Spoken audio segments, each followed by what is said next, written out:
Dear MSc Physics students, as you know, the detection of coronavirus is one of the major issues these days, and the development of any kind of technique requires an integrated approach from all the subjects.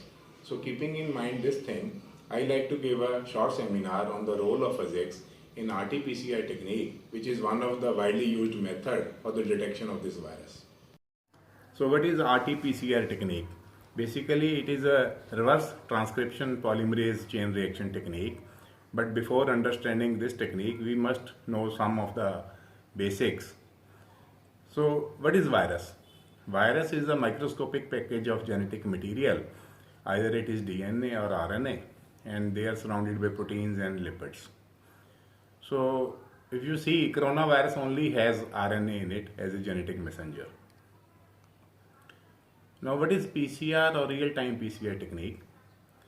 PCR means polymerase chain reaction technique, and it is based upon the principle of amplification of DNA molecules. As it is a fluorescence based technique, so that's why it is called real-time, because scientists can see the results almost immediately even though the process is still ongoing. However, the conventional PCR technique provides the results at the end, because earlier people were using radioisotopes for the detection of virus and bacteria. Now what is RT-PCR technique? Basically, as I told you earlier, that coronavirus contains only RNA, and PCR technique PCR technique is based upon the principle of amplification of DNA. So we have to reverse transcript RNA to DNA before using PCR. That is why it is called RT-PCR technique. Now coming to the concept of this technique, once we get a DNA strand, it is a double strand DNA, and we need a primer also to initiate the amplification process. Then we need an enzyme also, which is also called DNA polymerase, to copy the DNA strands. And most importantly, from physics point of view, we have the fluorescent probe, in which we have a reporter dye and we have a quencher also. So what is the function of reporter dye? When light falls on the dye molecule, it emits fluorescent signal. But as quencher molecule is attached to it with the nucleotide probe, so with the process of Foster resonant energy transfer, the whole energy is transferred from dye molecule to quencher, and we are not able to see any fluorescent signal in the end. So we have to break this fluorescent probe to see the fluorescent emission. So how this happens, let me explain you. First of all, when we put all the reactants in the thermocycler at a certain temperature, the DNA strand gets separated, and the primer, the enzyme, and this fluorescent probe gets attached to the DNA strand molecules.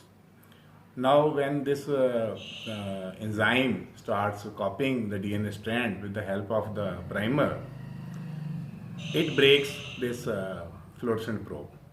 Means this reporter dye gets separated from this quencher, and the copying process goes on.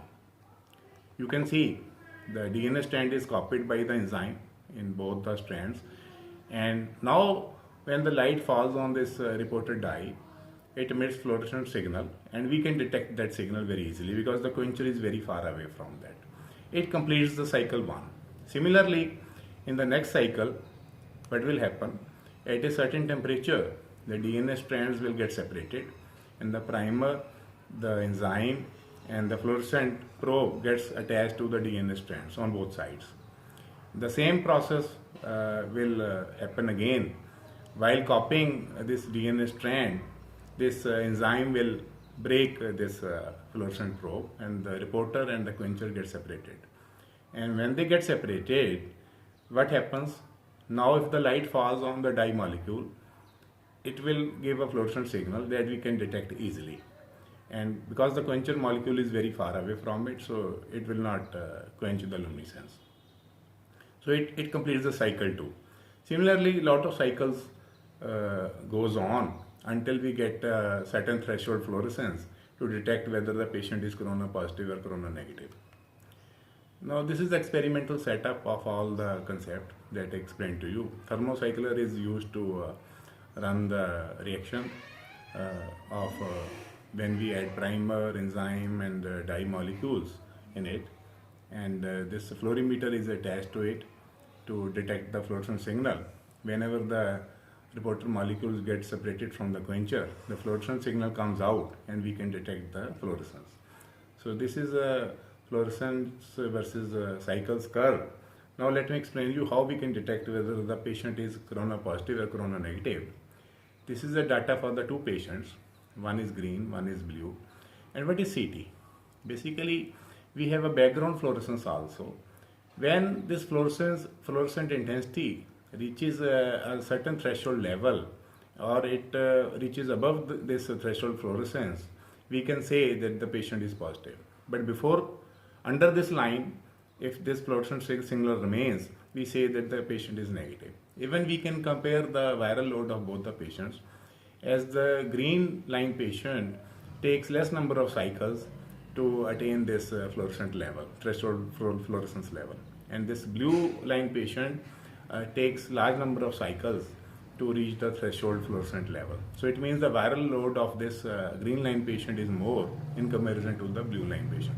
Similarly, we can detect all other things also, like the number of DNA molecules in it or other things, but I will not go into the details of that. Similarly, we can compare the large number of samples, or we can compare the large number of patients at a same time. Now, what are the advantages of this technique?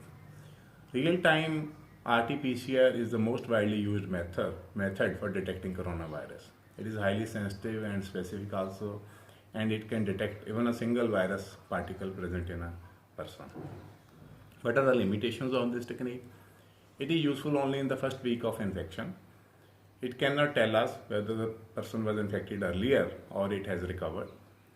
Dye photobleaching is also one of the major problem, because dye gets degraded with time when the cycles are increasing with excitation and de-excitation process. So that's why the research on fluorescent nanostructures is still going on to solve this problem. Other techniques are also there to detect coronavirus. For example, imaging techniques like CT scan, which uses X-ray and a computer to generate a scan, and the transmission electron microscope. Similarly, rapid antibodies detection based techniques are also there, which used blood sample for the detection of coronavirus. I hope that my short seminar is able to motivate you, and you will be thinking more towards the applied research now. Thanks.